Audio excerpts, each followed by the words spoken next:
I believe that we struggle with what's called secondary trauma, is that Mhm. we begin to absorb some of their trauma into our life. The brain just gets overloaded with not only the yelling in the classroom, the hallways, but the demands of the job. If you could talk to every teacher in America and you could encourage them, what would you say to them in Don't this give moment? up. Have teachers confused dedication with self-destruction in education? At what point did being a good teacher start costing teachers their health? Is teaching actually sustainable, or have we just learned to survive in what was never meant to be normal? So what if mental health struggles that so many teachers feel is not a failure, but it's actually a signal? And so in this video, we're going to describe what so many teachers are feeling, why it's happening, and why it doesn't mean that you're failing. But more than that, we're going to provide some solutions. And so, Doc, what is the mental health, number one mental health crisis that you think teachers are dealing with today? Well, one of the biggest things is decision fatigue. And what that means is they get into like what's a sensory overload. The brain just gets overloaded with not only the yelling in the classroom, the hallways, but the demands of the job. And they just keep growing. One of the things I used to ask all the time was, when is enough going to be enough? There's Absolutely. always, right? There's always a new textbook that we have to use or a new strategy that we're supposed to be implementing or new data that we're supposed to be collecting. And there's got to be a point where we've got to kind of calm that chaos. Unfortunately, exactly like what you said, so many people have just gotten used to it. We're in survival mode at this point. Just get me to Friday or just get me to the Yes. morning. So, Carol, I'm curious. Has your hobby of Rooted in Grace and your semi business there, does that help with decision fatigue? Does it help you with some of the struggles that you face as a teacher? It does in a sense that I am able to, at some point in the day, step away from having to think or automatically thinking about education. It doesn't take the stress away, but it takes my mind away from it for part of the day and has really helped me try and keep the stress for work at work and not bring it home, Yep. which for Yep. the first 20 plus years of my career, that was definitely a bad habit.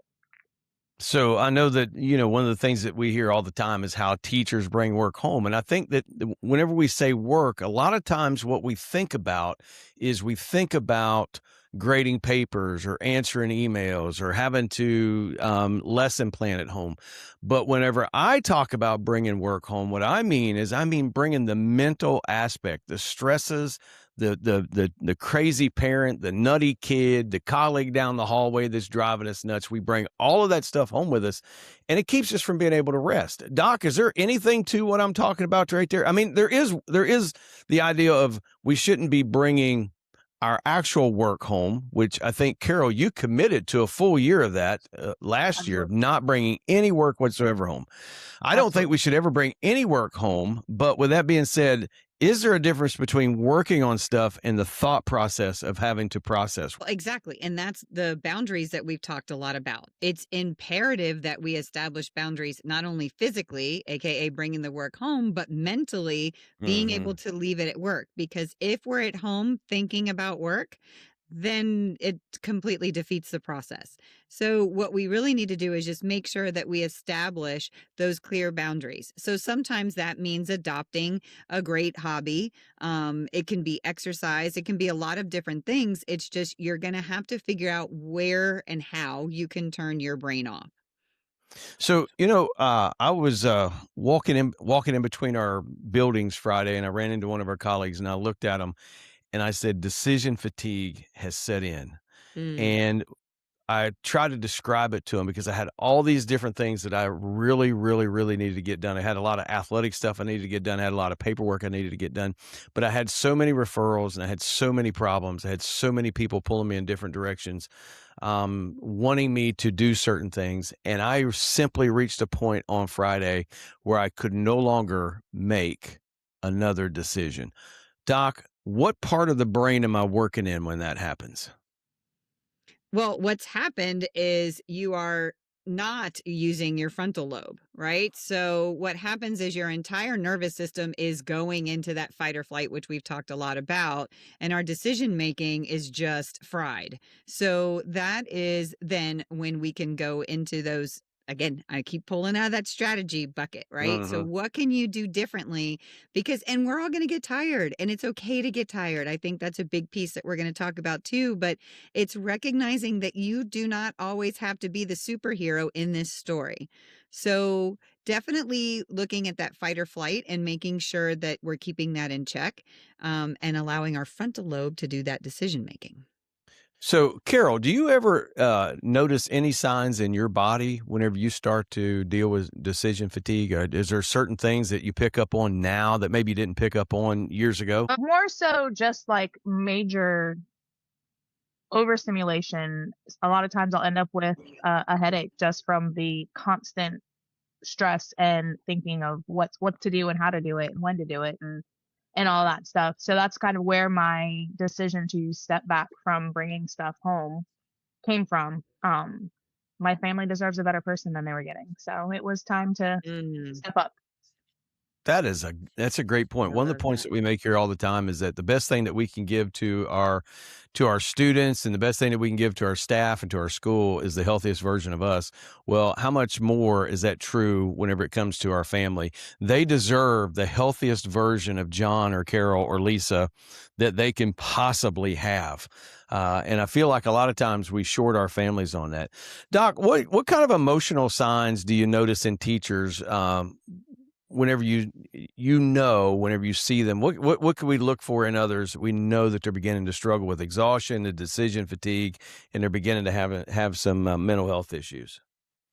I think one of the biggest things to notice is the disconnect. A lot of the times we can see those people that kind of just stay off to the side, or they might stay in the back of faculty sitting, a meeting sitting by themselves.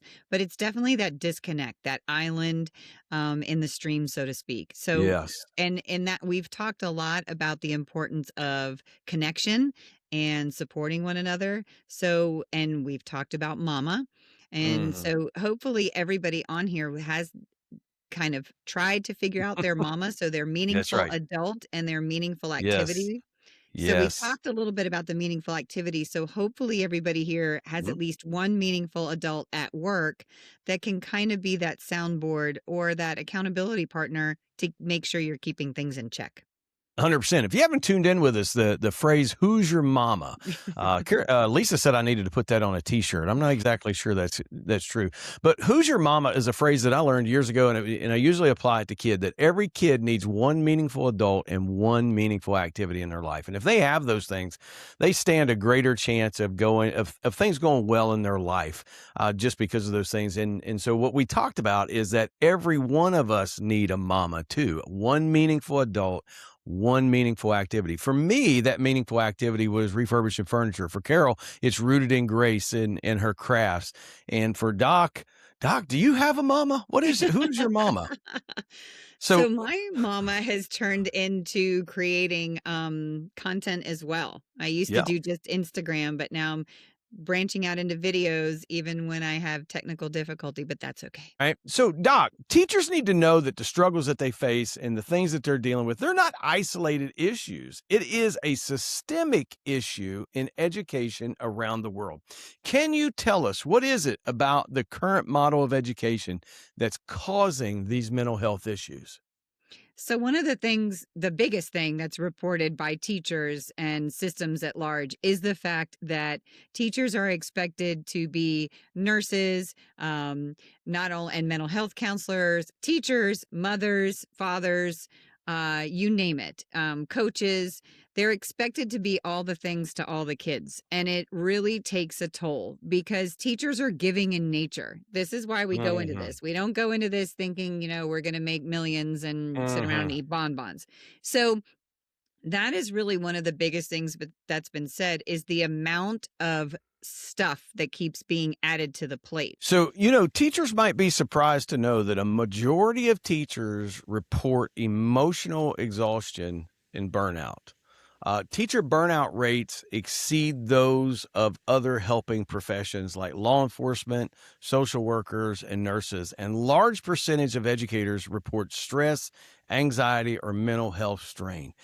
And I wonder, Doc, we've talked about this quite often, is what role do you think some of our litigious nature of our society plays into what we deal with as Well, teachers? a big role, like when it comes to ESE especially, and I know we have some teachers in here that definitely work with kiddos with special needs. It's usually not the kiddos that burn us out. It's the litigious others, we'll just say, um, that and the laws that constantly change. So No. one of the things that I did, and we mentioned this here a few times ago, is that right down the road from me is a school called Santa Fe High School, and I want to share this up on the screen for everybody to see. I hope everybody can see it right there. State attorney drops charges against Santa Fe High administrators accused of failing to report abuse. So there was a parent that did not like a decision that got made at the school, and he's very wealthy in our county. And he decided to go out and hire a lawyer, and that lawyer put political pressure on FDLE to start an investigation at that school. That investigation turned into a 2-year investigation that was then elevated all the way to the FBI. The FBI was investigating these administrators. Now, one of those administrators being investigated is a friend of mine. I go to church with him, and great people. And for 2 years, this man has had to go through multiple interviews with the FBI, interviews with FDLE. Nobody would charge him. Everybody passed it off. They finally passed it off to the state's attorney. And 6 months later, they decided, well, we're just not going to charge. We're just not going to bring any charges on this. And I bring that out to point this out, that I saw my friend this morning at church, and I kind of gave him a fist bump and gave him a hug, and he looked at me and he talked about what it did to his mental health. And of course, he made the point, man, if I didn't have my faith, and if I didn't have this church, and if I didn't have all these people, I don't know how in the world I could have possibly made it through that. A lot of the aspects of education are isolated. I mean, we are completely autonomous in our classroom, but at the same time, it was never intended for us to isolate ourselves off. And I think that's exactly what happens is a lot of time we isolate ourselves, and we begin to think at least to ourselves, that nobody else is struggling with this. Nobody else has this problem. It's all me. And so I must be failing. And so I don't want anybody to know that I'm failing. Doc, am I on to anything right there? You are spot on, right? Because again, I'm fine, I'm fine, I'm fine. We go home and we snap at our kids, or we snap at our partners, or we, get angry with the dog. I mean, it can be anything, and we tend to let it out in a lot of different places. But we need to be extremely cognizant of what is going on. I one time had a doctor who was phenomenal, who asked me how I was doing, and I'm like, everything's fine.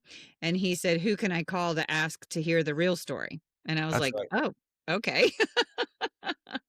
So I That's found right. that fascinating. So I just think it is something, and that's where we have to really start to be honest and get real. Teacher Talk is a faith forward organization. And we're not trying to be faith forward because we want to be offensive or anything like that. We're faith forward because that's who we are. And those are the types of solutions that we provide. And the core verse at Teacher Talk is Proverbs chapter 4, verse number 23. Above all else, guard your heart, for from it flow the issues of life. What happens inside of a teacher eventually shows up everywhere else in their life, because teaching is not sustained by effort alone, but by the condition of your heart. And so, Doc, my question here is what can we do best to protect our heart? Well, I love the idea of watching everything, because everything needs to be in balance, right? So that goes back even to the drinking comment.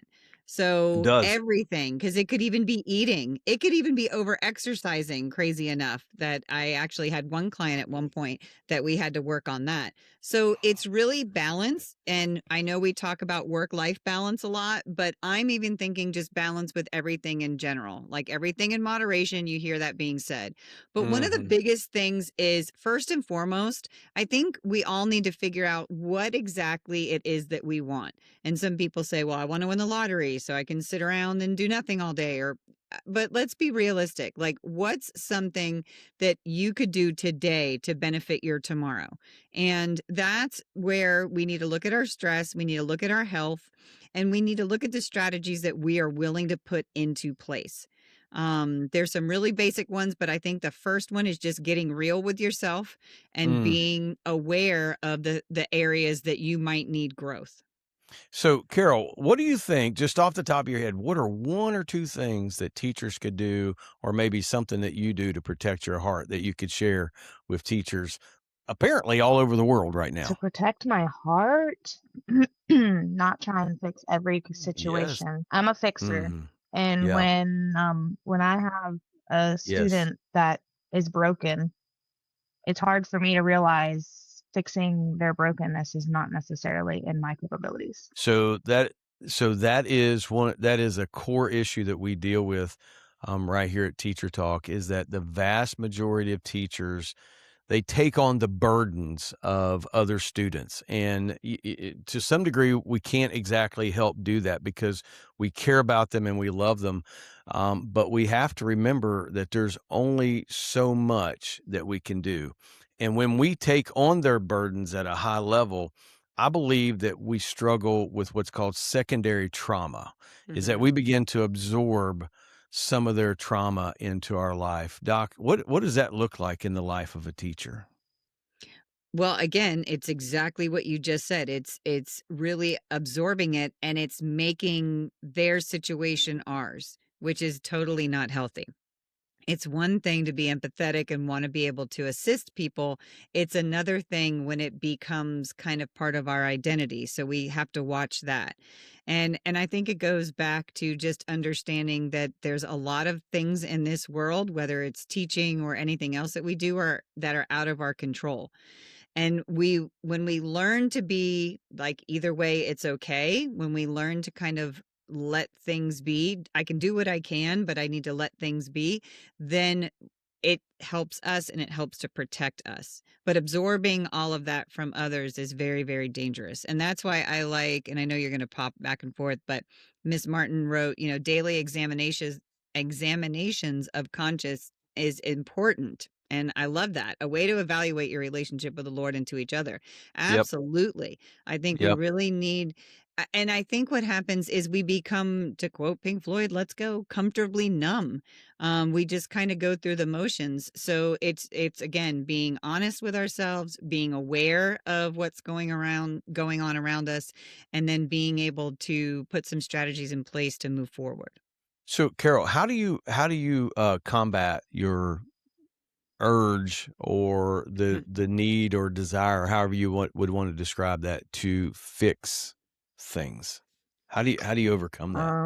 I spend a lot of time in prayer about my students and their home life because if there's a situation Yeah. at home that I want to see better for them, I mean, obviously there are things I can do, but some things I can't. And a lot of times I've got to realize I can only do so much and I've got to leave the rest of it in the Lord's hands because it's up to Him to help where I can't. So one of the things that I learned in the well, I didn't actually learn it during the period of burnout because I got to be honest with you. I have to be honest with everybody. I was so angry at the time, and both Lisa and Carol were my colleagues, and they can remember me coming in with my face sideways and my eyes wouldn't blink.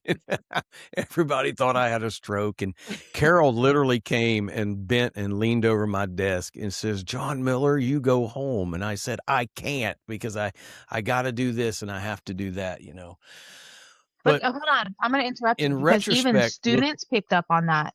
Because Friday night with graduates from they several did. years ago that I was out to supper with, they even brought that up and the fact that our Yeah. role in education is so stressful that they remember you going through that Hmm. and having your face all drooped, and I Wow. mean that stood out for them, that that was how Yep. stressful the role is.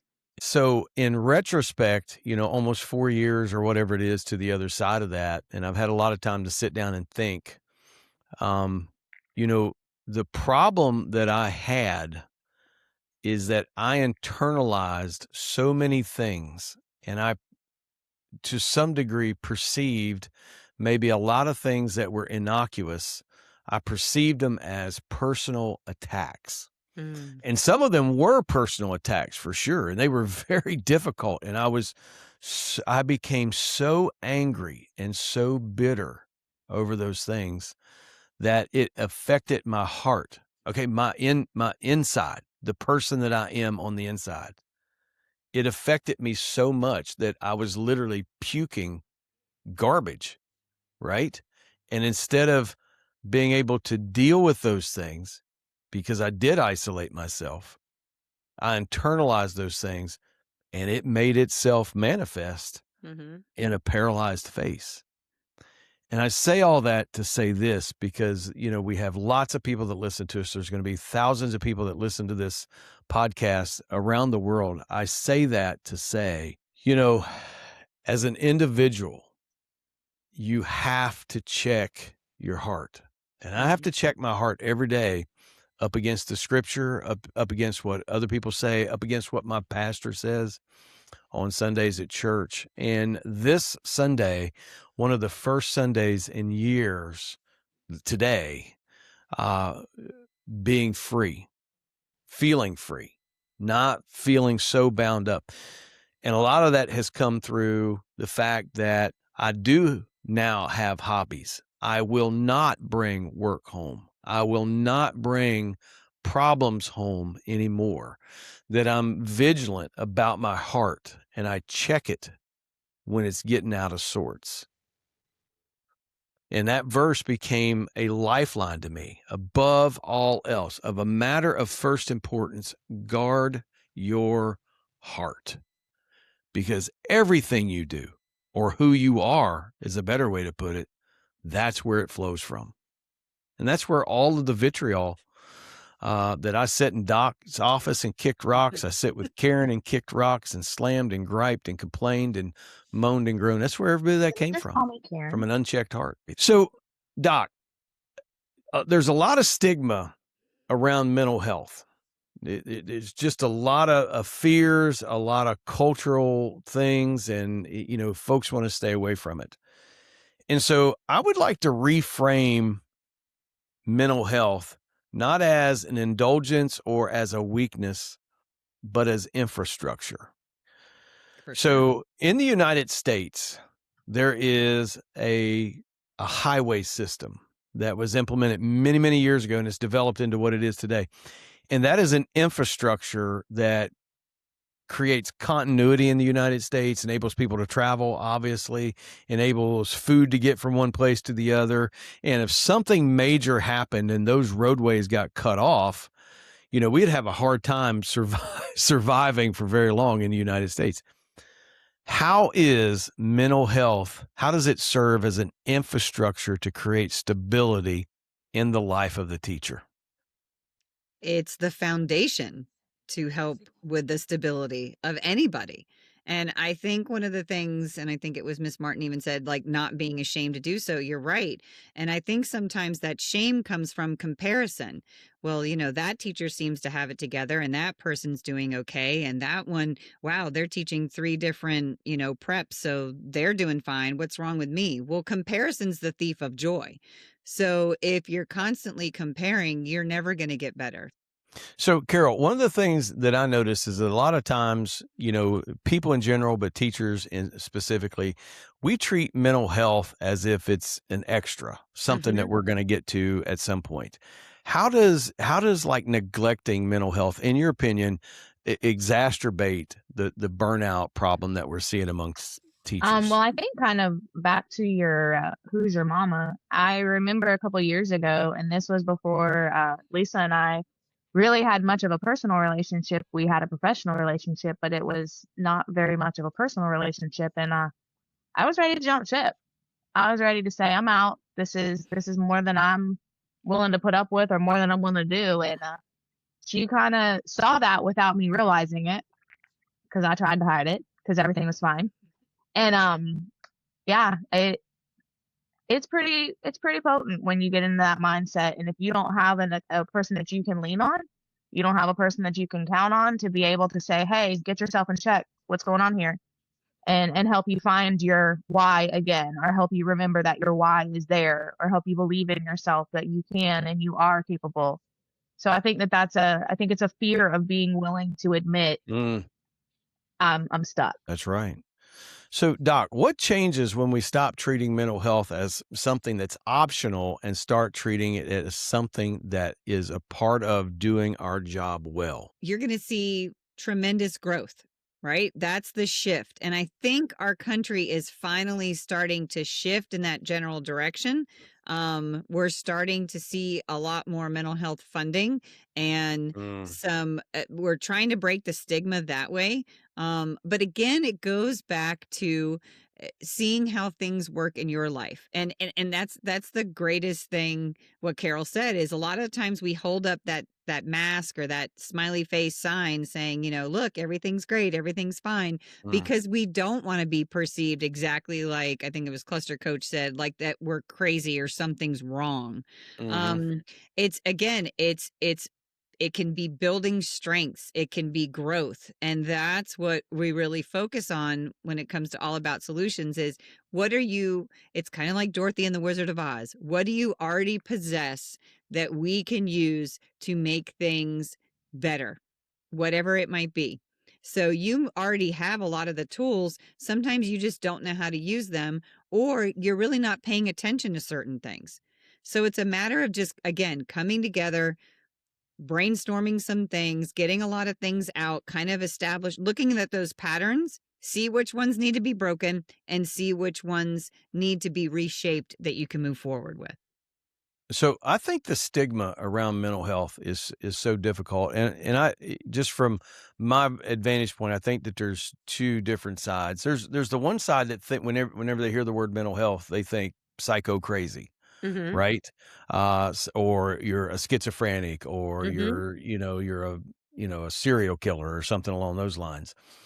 And then there's the other side. I spent 20 plus years in the ministry. There's the other side, and they hear mental health, and it's like taboo. It's like the DSM-5 is like some kind of witchcraft book or something along those lines. And what I feel like we fail to remember is just as people and humanity is that we are broken people, right? We're Mhm. we're broken. We're broken emotionally, we're broken physically, we're broken, mentally. And I would go to the doctor if I had the flu. Mhm. So why not go to the doctor if you are jammed up mentally? Or at least make contact with somebody else. Carol, what did it take? You mentioned a while ago that you started talking with Doc at work a little bit, on the side. What did it take for you to be able to open up like that? Do you mind sharing with us? And the fact that she was authentic, the fact that she was straightforward and willing to call it like it was. But at the same Mm, point, she was willing yeah. to remind me of my purpose there. I never forgot my purpose, Mm, but I felt inadequate at that point, right, right. or defeated, I should say, not inadequate. I felt defeated. So there's a characteristic if you're looking for a community of people, you need to find authentic people. And authentic people not only tell you straight, but they also suffer with you and they don't tell your tea to Mm. other people. How about that? And so, Doc, I'm wondering how do we chart a path forward? If you were able right at this moment to speak to every teacher in America, what would you say to them in this moment? All right, it's time to get real. That's the first thing I would say. Let's get real. Let's be looking at how we're thinking, how we're feeling, how we're acting. And let's talk to others and see if there's areas that they see. But I would at least want to pick one area that I would want growth in. And again, it's not saying change and it's not saying there's something bad. It's it's recognizing that stagnant is not healthy, right? We need growth, we need movement. So I would want Yep. them, like, let's work together on that. Let's figure out what it is you exactly want and let's go for it. I've had teachers tell me, okay, I'm that's it, I'm out, I'm leaving the profession.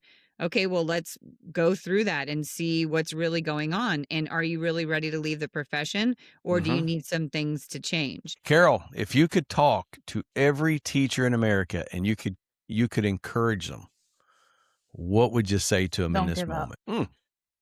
That's a good one. That is a great one.